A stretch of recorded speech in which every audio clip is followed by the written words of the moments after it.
The first topic that we want to talk about today at Night School is the ceasefire talks. This is important to think about, is important to talk about. Since October 7th, there have been numerous ceasefire talks. At the beginning of the genocide in Gaza, there was a commitment by Israel to not participating in peace talks, that there would be no ceasefire. Your boy Van Jones got booed for even saying the word ceasefire.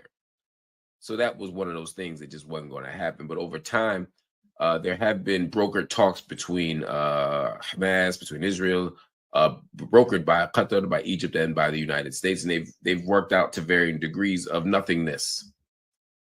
But right now, we are seeing day 3 of yet another set of ceasefire talks.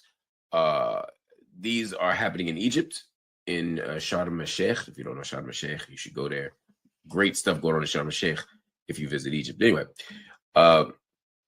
and they're trying to not just sort of enter peace talks, but finalize the points of Donald Trump's 20-point peace plan. And if you haven't read Donald Trump's 20-point peace plan, it's a tongue twister, you absolutely should. Not because it's good, but because you need to know the exact level of absurdity that we're up against. I mean, Donald Trump wants to have a Trump-led board of peace.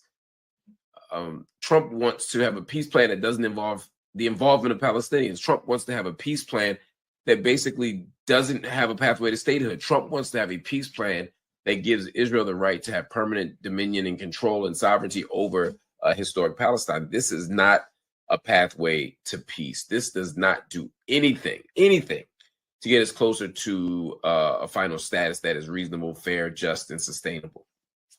And so I don't expect much from it.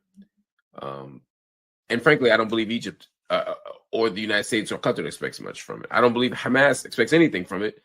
I don't think the Palestinian Authority, who's sort of watching from a distance, expects anything from it. And I know Israel doesn't expect anything from it. It seems to me that Israel is engaging in a kind of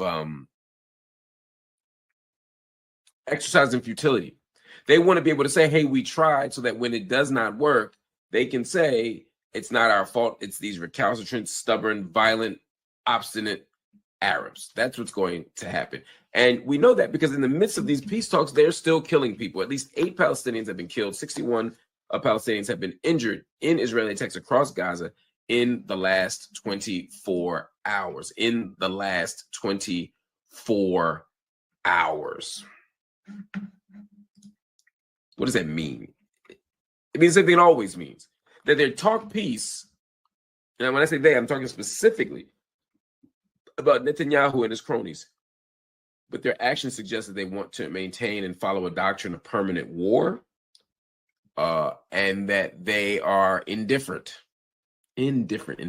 indifferent to the suffering, prosperity, peace, or possibility in the region. They don't care about none of that. They just want what they want, which is control over historic Palestine.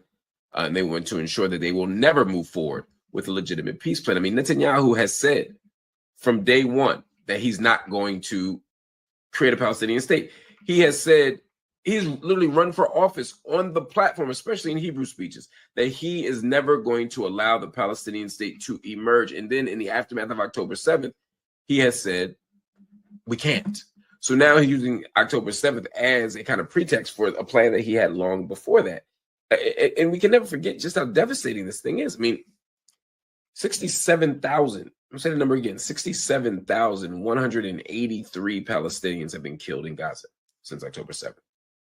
67,183.